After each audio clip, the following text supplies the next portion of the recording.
and I just got to the beach over here in the Rockaways,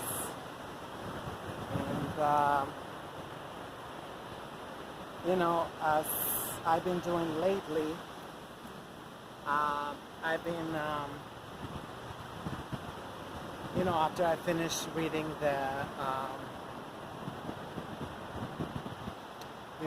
Manning Marable's biography of the Honorable Malcolm X. I continue reading again, which I started a couple of years ago too. Can you see me? The They Came Before Columbus. I made a couple of videos in my native tongue, in my native language, and so, it's not easy to convey everything. It's like a synopsis of world history. World history. What is that? Is that a glass? Or is that I don't know. Sorry, I get distracted easily. Which is kind of like what I wanted to mention on this video. It's been like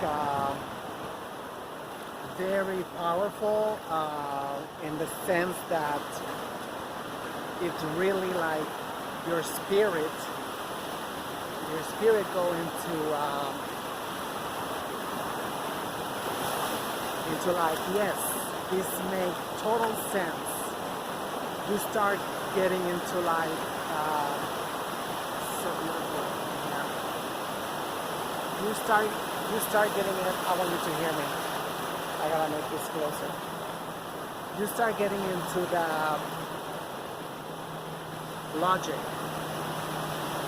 logical explanations of civilization, of culture. What is it that it takes to make culture, right? And sometimes it's just a spark. It's just a tiny little spark of the truth. If you are, I just had this thought about, the 1,000 year long medieval depression, right? In Europe, only in Europe, because the whole world was thriving, during medieval times. So obviously this devil saw that they needed to catch up, and I guess the devil also got discouraged and said, fuck it, I'm just gonna sign my name on everything there is in the world. I made it, my ancestors made it, we created this, but also at the same time, because I've been more now invested in my country, in Mexico, and before it was so embarrassing. I'm realizing now, kind of like, what happened to us too, shit was really embarrassing and painful. Massacres everywhere. The so-called black on black crime is a joke compared to what's still happening in Mexico. We only been there for 9 months. Our president took office in December 1st. So I got to watch this lecture of this professor, indigenous Mexican professor, talking about the legacy of the first, I guess the first Mexicans, right? That's when we all adopted, you know, that term, you know, in order to get unification. We are not going to be like, yes, there was 1,000,000 nations in Mexico at the time the Europeans arrived, but there was so much commonality, you know, and you know, I think it just like what was happening in Mexico was just we got caught up in the wars that was happening in Kemet, in northern Africa, you know. I got to this chapter where the black kings, the black pharaohs, rescue, you know, and I get very interested. I'm like, yes, rescuing, because that's what we're doing in my country right now. We are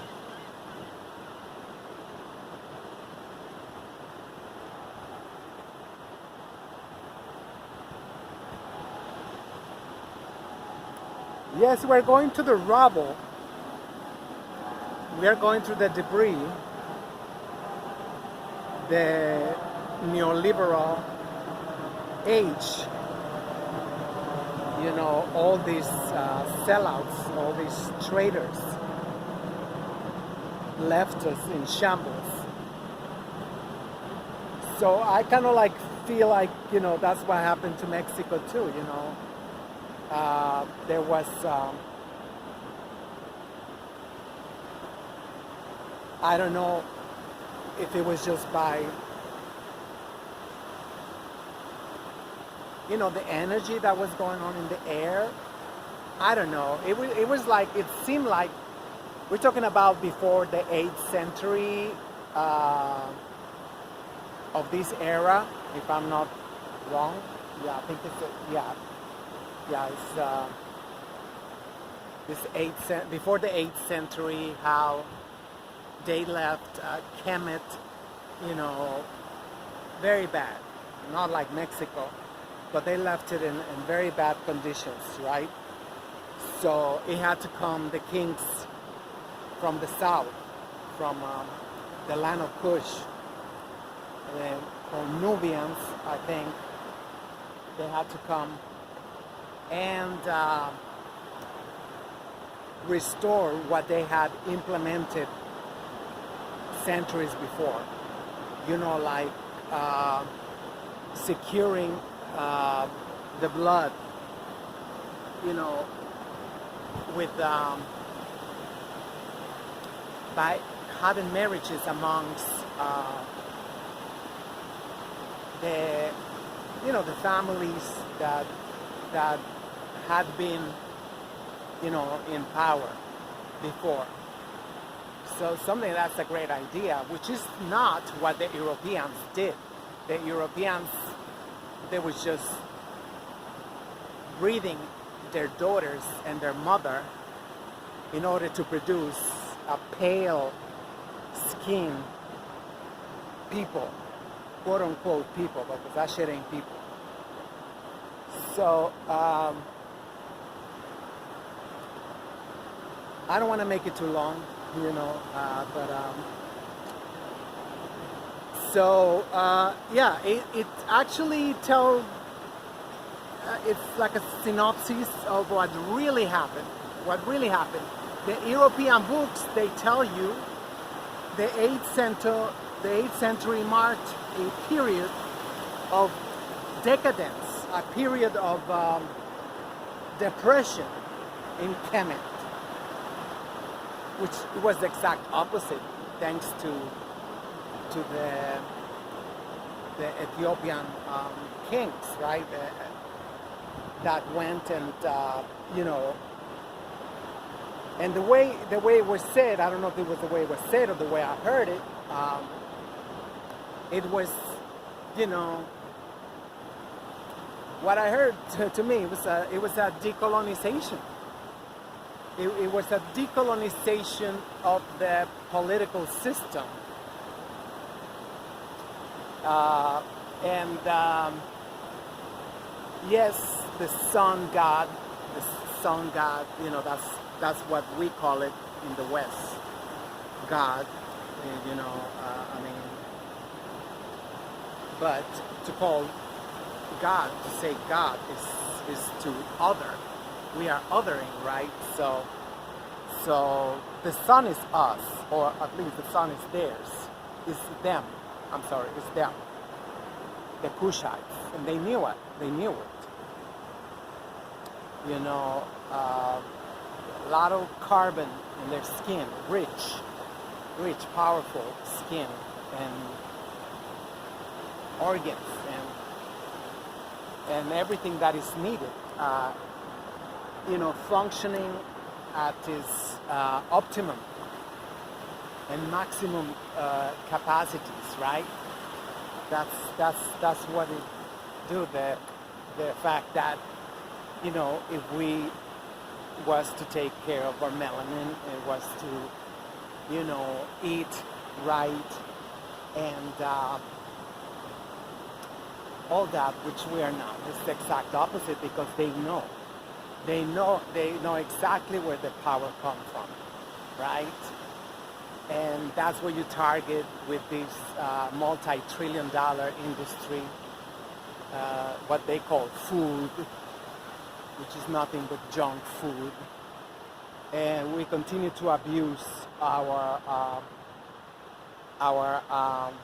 digestive system. Eating some people eat like 5 times a day. I know in my country, it's just like we have delicious food everywhere, especially in the cities.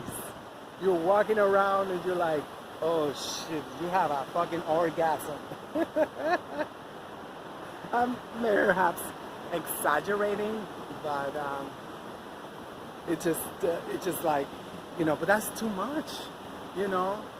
That's too much. I was thinking, you know, and listening to Dr. Sebi, you know, how it's just like we're really abusing our digestive system like a slave, which it comes from the Europeans, which they are naturally abusers, you know, and the corruptors of the world, right? So, and I'm surrounded by them now. So, where the fuck they come from? They live here. So it's Monday. It's Monday, September 20 something, I forgot. 2019. And so, oh, there's another cracker that I know. So I gotta finish this because, yeah, I'm surrounded. And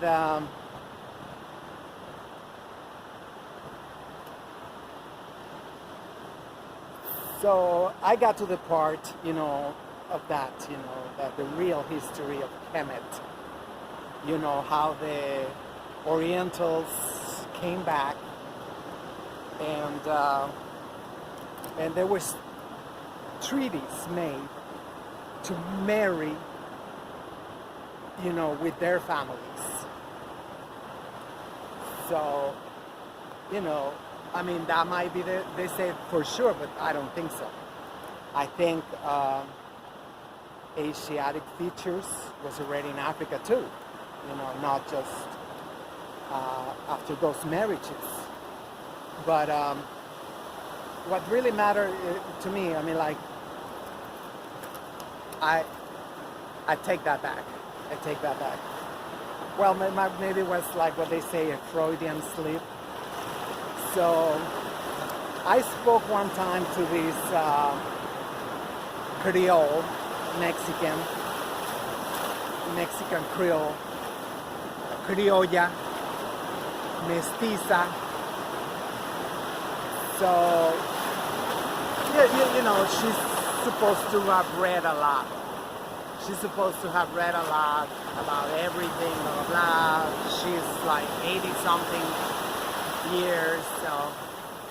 So I told her that both of my last names, I was told by the Spaniards, supposedly, Hey, Anthony, that both of them are Phoenician. It's supposed to be Serra Guzman. It's supposed to be Phoenician, but then I see Guzman, in the Muslim. I see like a Muslim countries. They spell it sometimes with O, Guzman, with stuff like that. So I take it all with a grain of salt, like they say, But when I got to the chapter of the Phoenicians, and it was just like maybe 2 lines, restless motherfuckers. That's basically what it said. It was like restless. They have restless urges, which I identify a lot with that. I bought an apartment in 1993, and I thought it was like, wow, that is crazy, because I wanted safety because I had been homeless, and I acted out of fear, obviously, which is good to regulate our emotions, because you're gonna say, well, it's a win-win. No, it's like I'm free. I'm Aries, April 6th, and and I was also thinking about them, how they was very smart, obviously. There was this African, I don't know, to say a few words to describe the Phoenicians, it's just like,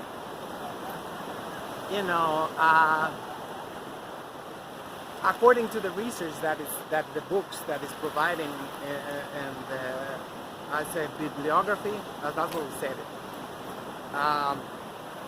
According to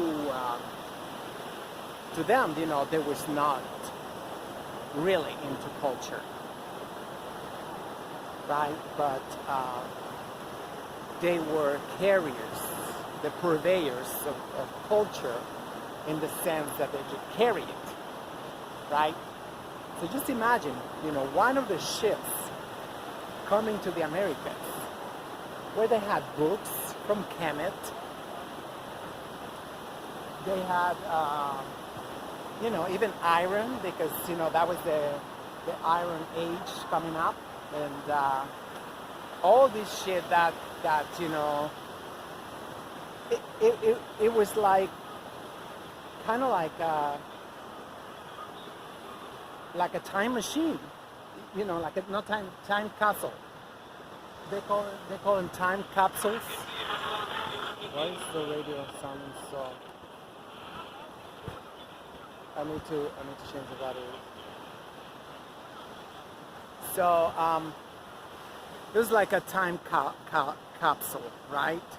You find that it's even talking about, they found one of their gods of the Phoenicians in the Americas, and they found some coins of some circles made out of obsidian with depictions of Heru. Heru, that's what the Sphinx, right? I mean, most of the people nowadays, they know it was Heru in the horizon. That's what people call it, the statue. They call it Heru, the son of the first family, right? Aset, Heru, the Holy Trinity. Which then there was the Muslims, the Islam that came and became very male-oriented. So it became handicapped. It was like this, to the right? Because we women are to the left. So it was like walking like this. Every time there's no balance of energy, it's like you're crippled. You're a cripple. So so that was it. It's just like, this is what I wanted to come up and say, If it's true, I don't know. If it's not true, I don't know. But that I am restless, that I like to And you know, I'm 54 now, so I travel with this. I travel with the mind. I, you know, I have a healthy imagination. So it's good. And also, I mean, watching the lectures of the Black Master teachers like Dr. Jeffries, Professor Smalls, Dr. Jabari, Dr. Umar Johnson, you know, just like Dr. Clark, of course, Dr. Ben, and so really, I mean, it's just like, and he went to say, you know, we are deviating because we was already in Mexico in the book, and said we are deviating again to tell you what was the political climate in Kemet. You know, at the time we find the first Olmec sculptures, monolithical sculptures with a helmet, with iron helmet. So that was what the Iron Age from the Assyrians, that they was the ones who I don't know where, you know, because the Kushas, they knew, but they didn't have enough iron, you know. And then I learned that they found deposits, iron deposits, a few years later, but that was too late because you know, they already won the war. How is it about timing? And this is one of the things that give me a lot of optimism about my country, because we just found, and I say quote unquote, 6 more deposits of oil deposits in shallow waters. Best news ever. But it's not news. These deposits, they've been found, but there was like, why? To make us, like they say in the book, vessels, I don't know how you pronounce that word. I don't know if it's the same vessels, to make us submissive. That's why our own government, again in quotes, because it was not our government, we didn't choose them. They stole every fucking election in the last 70 years. So they was hiding all these findings for decades. For decades. We don't have to starve. We have almost 60 million Mexicans in poverty. And more than 20 million Mexicans, from those Mexicans, living in extreme poverty. You know, and so it is shameful. It is shameful. I'm gonna cut it off because I'm about to cut off anyway. So I just wanted to say, well, if I was to be a Phoenician descendant, far descendant of the Phoenicians, with these 2 crazy ass last names, you know, it's just like, you know, I think we all born the same. I mean, the people. I'm talking about the people. The ones that they are clones, they're not, of course, because they are not people. But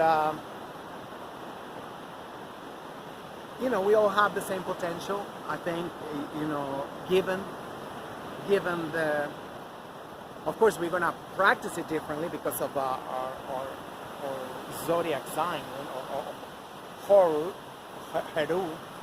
horoscope, and you know, the time it was born and stuff determine a lot of energy that we bring into this world. So, but I feel like the Phoenicians, they just decided, you know, why do more of the same? Which I am like that. I am like that. I don't want to be doing stuff that is not required, that there's no need for it. If I do something, it's because, you know, usually nobody's ever really done it, at least not from my people. And so I really feel like they was very smart at, you know, like, you know, going into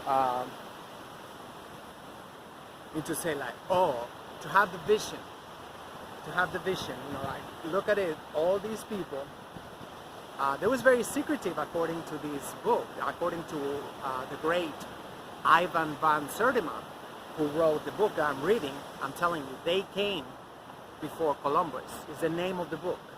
So,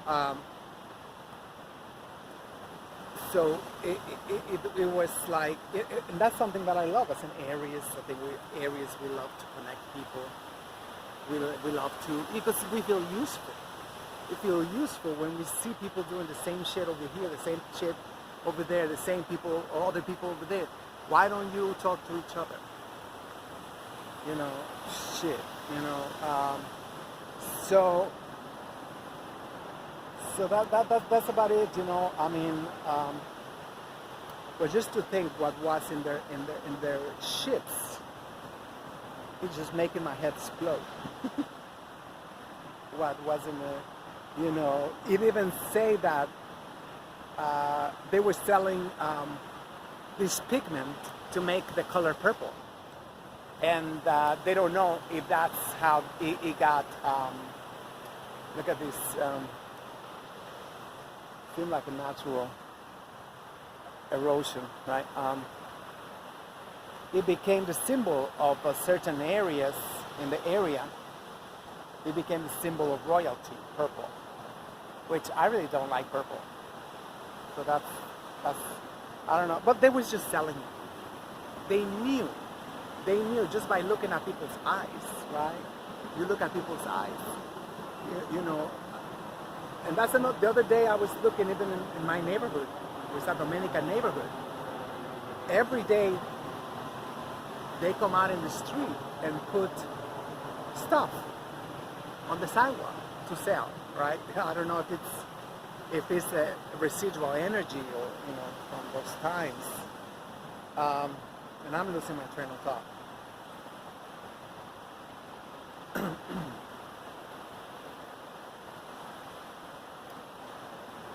I think I'm gonna close it. No, I lost my train of thought. But basically, that's what I wanted to say. Finding out the real history of the world,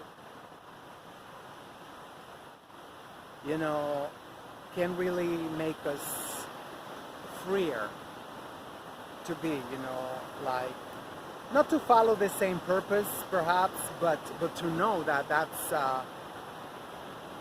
something that we're prone to, energies that we, like, you know, we could be either skillful or we can be popular at it. And so that's it, you know. Thank you, Mr.